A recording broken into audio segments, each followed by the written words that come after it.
Hi friends, എല്ലാവർക്കും recipes by രേവതിയുടെ ഒരു പുതിയ എപ്പിസോഡിലേക്ക് സ്വാഗതം. ഇന്ന് വന്നിരിക്കുന്നത് ഫ്രൈയിങ് പാനിൽ വെറും 15 മിനിറ്റിൽ തയ്യാറാക്കിയെടുക്കാൻ വേണ്ടി പറ്റുന്ന നല്ലൊരു പിസ്സയുടെ റെസിപ്പിയുമായിട്ടാണ്. വീട്ടിൽ ഓവനൊന്നും ഇല്ലെങ്കിലും നമുക്ക് വളരെ സിമ്പിളായിട്ട് പിസ്സ തയ്യാറാക്കിയെടുക്കാൻ വേണ്ടി പറ്റും. അപ്പോൾ ഇതെങ്ങനെയാണ് ഉണ്ടാക്കുന്നത് നമുക്കൊന്ന് നോക്കിയിട്ട് വരാം. ആദ്യം തന്നെ പിസ്സ ബേസാണ് തയ്യാറാക്കിയെടുക്കാൻ വേണ്ടി പോകുന്നത്. അതിന് വേണ്ടിയിട്ട് ഒരു ബൗളിലേക്ക് ഞാനിവിടെ 2 കപ്പ് അളവ് മൈദാപ്പൊടി ചേർത്തിട്ടുണ്ട്. ഇതിൻ്റെ കൂടെ തന്നെ 2 ടേബിൾ സ്പൂൺ അളവിൽ റവയാണ് ചേർത്ത് കൊടുത്തിരിക്കുന്നത്. ഞാനിവിടെ വറക്കാത്ത റവയാണ് ചേർത്തത്. നിങ്ങൾക്ക് വറുത്തതോ വറക്കാത്തതോ ആയിട്ടുള്ള റവ ഉപയോഗിക്കാവുന്നതാണ്. റവ ചേർക്കുമ്പോൾ നമ്മളുടെ പിസ്സ ബേസ് നല്ലൊരു ക്രിസ്പി ആയിട്ട് കിട്ടും. ഇതിലേക്ക് ആവശ്യത്തിന് ഉപ്പ് ചേർത്തിട്ടുണ്ട്. അതുപോലെ തന്നെ 1/2 ടീസ്പൂൺ അളവിൽ പഞ്ചസാര കൂടെ നമുക്ക് ചേർത്ത് കൊടുക്കാം. ഇനി ഇതിലേക്ക് ചേർത്ത് കൊടുത്തിരിക്കുന്നത് 1/4 ടീസ്പൂൺ അളവിൽ ബേസിലും 1/4 ടീസ്പൂൺ അളവിൽ ഒറിഗാനോയും 1/4 ടീസ്പൂണിൻ്റെ പകുതി അളവിൽ ചില്ലി ഫ്ലേക്സും ആണ്. ഈ ചേർത്തിരിക്കുന്ന 3 ഇൻഗ്രീഡിയൻസും നിങ്ങളുടെ കയ്യിൽ ഉണ്ടെങ്കിൽ മാത്രം ചേർത്താൽ മതി. എല്ലാം കൂടെ നമുക്കൊന്ന് നല്ലപോലെ മിക്സ് ചെയ്തെടുക്കാം. അതിനുശേഷം ഇതിലേക്ക് ചേർത്ത് കൊടുത്തിരിക്കുന്നത് 2.5 ടേബിൾ സ്പൂൺ അളവിൽ തൈരാണ്. ഇത് അത്യാവശ്യം പുളിച്ച തൈരാണ്, അതുകൊണ്ടാണ് ഞാനിവിടെ 2.5 ടേബിൾ സ്പൂൺ ചേർത്തത്. നിങ്ങളുടെ കയ്യിൽ പുളിക്കാത്ത തൈരാണെങ്കിൽ 4 ടേബിൾ സ്പൂണോളം ചേർക്കാം. ഇതിലേക്ക് 1 ടീസ്പൂൺ അളവിൽ ബേക്കിംഗ് പൗഡറും 1/2 ടീസ്പൂൺ അളവിൽ ബേക്കിംഗ് സോഡയും ചേർത്തിട്ടുണ്ട്. സാധാരണ നമ്മൾ പിസ്സ ബേസ് ഈസ്റ്റ് ചേർത്തിട്ടാണ് തയ്യാറാക്കാറ്. ഇത് ഈസ്റ്റ് ഇല്ലാതെയാണ് നമ്മളിന്ന് തയ്യാറാക്കിയെടുക്കാൻ വേണ്ടി പോകുന്നത്. ഇതിലേക്ക് 1 ടേബിൾ സ്പൂൺ അളവിൽ റിഫൈൻഡ് ഓയിലും കൂടെ ചേർത്തതിന് ശേഷം നല്ലപോലെ ഒന്ന് കുഴച്ചെടുക്കാം. ആദ്യം ആ ഒരു തൈരിൻ്റെ പറ്റിൽ ഒന്ന് നല്ലപോലെ കുഴച്ചെടുക്കുക. അതിന് ശേഷം നമുക്ക് കുറച്ചായിട്ട് വെള്ളം ചേർത്ത് കൊടുത്ത് നല്ല സോഫ്റ്റ് ആയിട്ടുള്ള ഡോ നീഡ് ചെയ്തെടുക്കുകയാണ് വേണ്ടത്. നമ്മുടെ സാധാരണ ചപ്പാത്തി കൂട്ട് പോലെ തന്നെയാണ് വേണ്ടത്, പക്ഷെ ഒന്നും കൂടെ സ്റ്റിക്കി ആയിട്ടുള്ള കൂട്ടാണ് വേണ്ടത്.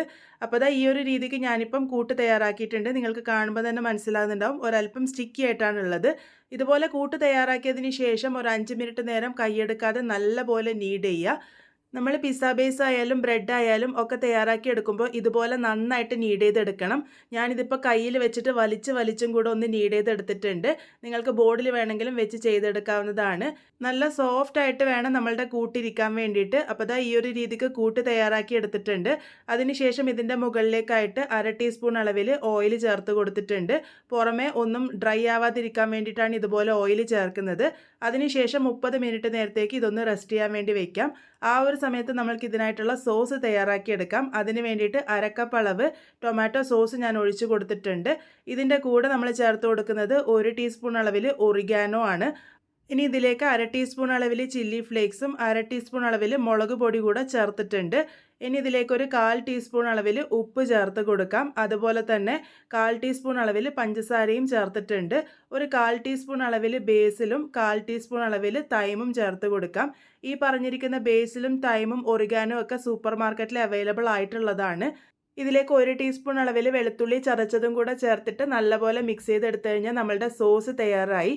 ഇനിയിപ്പോൾ നിങ്ങളുടെ കയ്യിൽ ഒറിഗാനോവും ബേസിലും തൈമൊന്നും ഇല്ലെങ്കിലും കുഴപ്പമൊന്നുമില്ല. ബാക്കിയുള്ള ഇൻഗ്രീഡിയൻസ് ചേർത്തിട്ടും ഈ ഒരു സോസ് തയ്യാറാക്കി എടുക്കാവുന്നതാണ്.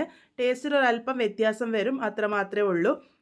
അപ്പോൾ നമ്മളുടെ പിസ്സ ബേസ് ഇവിടെ ഞാനിപ്പം റെസ്റ്റ് ചെയ്യാൻ തുടങ്ങിയിട്ട് ഏകദേശം 1 മണിക്കൂറോളം ആയിട്ടുണ്ട്. കൂടുതൽ നേരം റെസ്റ്റ് ചെയ്താൽ കുഴപ്പമൊന്നുമില്ല. മിനിമം 30 മിനിറ്റ് നേരം എന്തായാലും റെസ്റ്റ് ചെയ്യണം. അപ്പോൾ ഇതിപ്പോൾ നല്ല സോഫ്റ്റ് ആയിട്ട് കിട്ടിയിട്ടുണ്ട്. നമ്മൾ ആ ഒരു മുഴുവൻ കൂട്ടിനെ 2ആയിട്ട് ഭാഗിച്ചെടുത്തിട്ടുണ്ട്.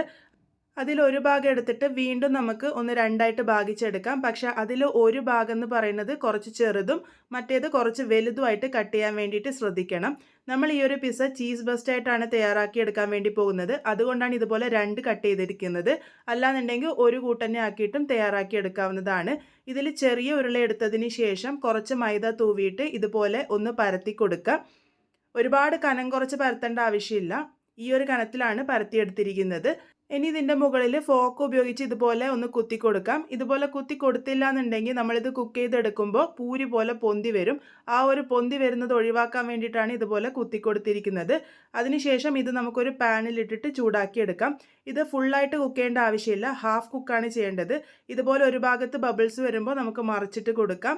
അതുപോലെ മറിച്ചിട്ട് കൊടുത്തതിന് ശേഷം 1 സെക്കൻഡ് 2 സെക്കൻഡ് മാത്രം വേവിച്ചെടുത്താൽ മതി. ഹാഫ് കുക്കായിട്ട് വേണം നമ്മളിത് എടുക്കാൻ വേണ്ടിയിട്ട്. ഇതുപോലെ ചെറുതായിട്ട് കളറ് മാറി വന്നാൽ മാത്രം മതി. ഇതിപ്പോൾ റെഡി ആയിട്ടുണ്ട്, നമുക്ക് മാറ്റി വയ്ക്കാം. ഇനി ആ ഒരു വലിയ ഭാഗം എടുത്തിട്ട് നമുക്ക് ഒന്നും കൂടെ പരത്തിയെടുക്കാം. നേരത്തെ പരത്തിയെടുക്കുന്ന പോലെ തന്നെയാണ് പരത്തിയെടുത്തിരിക്കുന്നത്. കനക്ക സെയിം ആയിട്ട് തന്നെയാണ് ഉണ്ടാവുക. അപ്പോൾ ഇതുപോലെ പരത്തിയെടുത്തതിന് ശേഷം വീണ്ടും ഇതിലേക്കും നമുക്ക് ഫോർക്ക് ഉപയോഗിച്ച് നല്ലപോലെ കുത്തിയെടുക്കാം. അതിനുശേഷം നമുക്കിതിൻ്റെ മുകളിലേക്കായിട്ട് ചീസ് സ്ലൈസാണ് വെച്ച് കൊടുക്കേണ്ടത്. അപ്പോൾ ഞാനിപ്പോൾ ഇവിടെ 4 ചീസ് സ്ലൈസ് എടുത്തിട്ട് വെച്ച് കൊടുത്തിട്ടുണ്ട്. ഇനി ഇതിൻ്റെ മുകളിലേക്ക് നമ്മൾ കുക്ക് ചെയ്ത് വെച്ചിരിക്കുന്ന ആ ഒരു പിസ്സ ബേസ് വെച്ചിട്ട് അതിൻ്റെ മുകളിലേക്ക് നല്ലപോലെ വെള്ളം ഒന്ന് സ്പ്രെഡ് ചെയ്ത് കൊടുക്കാം. നല്ലപോലെ ഒട്ടി വരാൻ വേണ്ടിയിട്ടാണ് ഇതുപോലെ വെള്ളം സ്പ്രെഡ് ചെയ്ത് കൊടുക്കുന്നത്. അതിനുശേഷം നല്ലപോലെ സീൽ ചെയ്തെടുക്കുക. വീഡിയോയിൽ കാണിച്ചിരിക്കുന്ന പോലെ തന്നെ ചെയ്തെടുക്കുക. അതിൻ്റെ മുകൾ ഭാഗത്തും ഒന്ന് ഫോക്ക് ഉപയോഗിച്ച് കുത്തി കൊടുത്തോളൂ. ഇതുപോലെ ഫോക്ക് ഉപയോഗിച്ച് കുത്തി കൊടുക്കാൻ മറക്കരുത്. ഇതിൻ്റെ നടുഭാഗത്തേക്കായിട്ട് നമ്മൾ തയ്യാറാക്കി വെച്ചിരിക്കുന്ന പിസ്സ സോസാണ് വെച്ച് കൊടുക്കുന്നത്. സൈഡിലോട്ടേക്ക് അധികം വെക്കണ്ട, ഒരു കുറച്ച് ഗ്യാപ്പ് വെച്ചിട്ട് വേണം ഇതുപോലെ സ്പ്രെഡ് ചെയ്ത് കൊടുക്കാൻ. ഇതിൻ്റെ മുകളിലേക്ക് ഗ്രേറ്റ് ചെയ്ത ചീസും കൂടെ ഇട്ട് കൊടുക്കാം. ഞാനിപ്പോൾ ഇവിടെ മിൽക്കി മിസ്റ്റിൻ്റെ ചീസാണ് ഇട്ട് കൊടുത്തത്. ഏത് ടൈപ്പ് ചീസ് വേണമെങ്കിലും ഇട്ട് കൊടുക്കാം. ഇനി നമ്മൾ വെജിറ്റബിൾസ് ആണ് ഇട്ട് കൊടുക്കാൻ വേണ്ടി പോകുന്നത്. നിങ്ങളുടെ കയ്യിൽ അവൈലബിൾ ആയിട്ടുള്ള വെജിറ്റബിൾസ് ഇട്ട് കൊടുത്താൽ മതി. ഞാനിപ്പോൾ ഇവിടെ കുറച്ച് ഉള്ളി ഇതുപോലെ റൗണ്ടായിട്ട് കട്ട് ചെയ്ത് വെച്ച് കൊടുത്തിട്ടുണ്ട്. അതുപോലെ തന്നെ കുറച്ച് തക്കാളി വെച്ച് കൊടുത്തിട്ടുണ്ട്. പിന്നെ എൻ്റെ കയ്യിൽ യെല്ലോ, റെഡ്, ഗ്രീൻ ക്യാപ്സിക്കം ഉണ്ടായിരുന്നു. അപ്പോൾ അതും കൂടെ ഒന്ന് വെച്ച് കൊടുത്തിട്ടുണ്ട്. ഈ ഒരു വെജിറ്റബിൾസ് ഒക്കെ നിങ്ങളുടെ ഇഷ്ടാനുസരണം വെച്ച് കൊടുക്കുക. ഇതിലൊന്നും പ്രത്യേകിച്ചൊരു ഇതൊന്നുമില്ല, അതായത് ഇന്ന സാധനം തന്നെ വെക്കണമെന്ന് നിർബന്ധമൊന്നുമില്ല. ഞാനിപ്പോൾ കുറച്ച് വെജിറ്റബിൾസും കുറച്ച് മഷ്റൂം ചെറുതായിട്ട് കട്ട് ചെയ്തതും അതുപോലെ തന്നെ കുറച്ച് കോണുമാണ് ഇട്ട് കൊടുത്തിരിക്കുന്നത്. നിങ്ങൾക്ക് ഇതിന് പകരം ചിക്കൻ വെച്ചിട്ടുണ്ടാക്കാം, അല്ലാന്നുണ്ടെങ്കിൽ പനീർ വെച്ചുണ്ടാക്കാം. ഏത് ടൈപ്പ് ടോപ്പിംഗ് വേണമെങ്കിലും ചെയ്തെടുക്കാം. ഇതിൻ്റെ മുകളിലും കുറച്ച് നന്നായിട്ട് തന്നെ ചീസ് ഇട്ട് കൊടുക്കുക. ഇനി ഇത് കുക്ക് ചെയ്യാൻ വേണ്ടി വയ്ക്കാം. ആദ്യം ഞാനിവിടെ ഒരു ഇരുമ്പ് തവ വെച്ചിട്ടുണ്ട്. അതിൻ്റെ മുകളിലേക്കായിട്ടാണ് പാന് വെച്ച് കൊടുത്തിരിക്കുന്നത്. ഇതിലേക്ക് കുറച്ചൊരു ബട്ടർ സ്പ്രെഡ് ചെയ്തതിന് ശേഷം നമുക്ക് ആ ഒരു പിസ്സ ബേക്ക് ചെയ്തെടുക്കാം. ഇരുമ്പ് തവയ്ക്ക് പകരം നിങ്ങളുടെ കയ്യിൽ പഴയ പാത്രങ്ങളൊക്കെ ഉണ്ടെങ്കിൽ അത് വെച്ചാലും മതി കേട്ടോ. അതിൻ്റെ ആ ഒരു ഹോള് ഞാനിപ്പോൾ ഒരു ഗ്രാമ്പ് വെച്ചിട്ട് അടച്ചിട്ടുണ്ട്. ഇത് ലോ ഫ്ലെയിമിൽ വെച്ചിട്ട് വേണം കുക്ക് ചെയ്യാൻ വേണ്ടിയിട്ട്. 10 മുതൽ 15 മിനിറ്റ് നേരമാണ് എടുക്കുക. ഇതുപോലെ ലോ ഫ്ലെയിമിൽ കുക്ക് ചെയ്തെടുക്കാൻ വേണ്ടിയിട്ടാണ് താഴ്ഭാഗത്തായിട്ട് ഞാനിവിടെ ഒരു ഇരുമ്പ് തവ വെച്ച് കൊടുത്തിരിക്കുന്നത്. എനിക്കിപ്പോൾ ഇവിടെ ഏകദേശം 15 മിനിറ്റ് ആകുമ്പോഴേക്കും തന്നെ അതിൻ്റെ മുകളിലെ ചീസൊക്കെ നല്ലപോലെ മെൽട്ടായി വന്നിട്ടുണ്ട്. അതുപോലെ തന്നെ പിസ്സയും നല്ലപോലെ കുക്കായി കിട്ടിയിട്ടുണ്ട്. അപ്പോൾ നല്ല പെർഫെക്റ്റ് ആയിട്ടുള്ള പിസ്സ നമ്മളുടെ റെഡി ആയിട്ടുണ്ട്. വളരെ ചുരുങ്ങിയ സമയം കൊണ്ട് തന്നെ നമുക്ക് നല്ല പിസ്സ വീട്ടിൽ തയ്യാറാക്കി എടുക്കാൻ വേണ്ടി പറ്റും. ഇതിൻ്റെ മുകളിലേക്കായിട്ട് ഞാനിപ്പം കുറച്ച് ചില്ലി ഫ്ലേക്സും കുറച്ച് ഒറിഗാനോ കൂടി ഇട്ട് കൊടുത്തിട്ടുണ്ട്. ഒറിഗാനോ ശരിക്കും പറഞ്ഞാൽ പിസ്സയിൽ മസ്റ്റായിട്ടുള്ളതാണ്. അതാണ് നമ്മളുടെ പിസ്സയ്ക്ക് ശരിയായ രുചി കൊടുക്കുന്നത്. ഇനി നമുക്കിത് കട്ട് ചെയ്ത് സെർവ് ചെയ്യാം. ഇന്ന് നമ്മൾ തയ്യാറാക്കിയിരിക്കുന്നത് ചീസ് ബസ്റ്റ് പിസ്സയാണ്. അതുകൊണ്ടാണ് കുറച്ചും കൂടെ ലെങ്തി ആയിട്ടുള്ള പ്രോസസ്സായിട്ട് വന്നത്. നിങ്ങൾക്ക് ചീസ് നടുക്ക് വേണ്ടാന്നുണ്ടെങ്കിൽ സാധാരണ പിസ്സ ബേസ് തയ്യാറാക്കിയിട്ടും വളരെ എളുപ്പത്തിൽ പിസ്സ തയ്യാറാക്കി എടുക്കാൻ വേണ്ടി പറ്റും. അപ്പോൾ നോക്കൂ, ചീസ് കൊണ്ട് ലോഡഡ് ആയിട്ടുള്ള നമ്മളുടെ പിസ്സ ഇവിടെ റെഡി ആയിട്ടുണ്ട്. നമ്മൾ സാധാരണ കടകളിൽ നിന്നൊക്കെ കിട്ടുന്ന അതേ ഒരു ചീസ് ബസ്റ്റ് പിസ്സയുടെ അതേ രുചി തന്നെയാണ് ഉണ്ടാകുക. അതുപോലെ തന്നെ നമ്മളുടെ പിസ്സ ബേസൊന്നും ഒട്ടും തന്നെ കരിഞ്ഞിട്ടൊന്നുമില്ല. അപ്പോൾ വീട്ടിൽ ഓവനൊന്നും ഇല്ലെങ്കിലും നമുക്ക് പാനിൽ വളരെ എളുപ്പത്തിൽ തന്നെ പിസ്സ തയ്യാറാക്കി എടുക്കാൻ വേണ്ടി പറ്റും.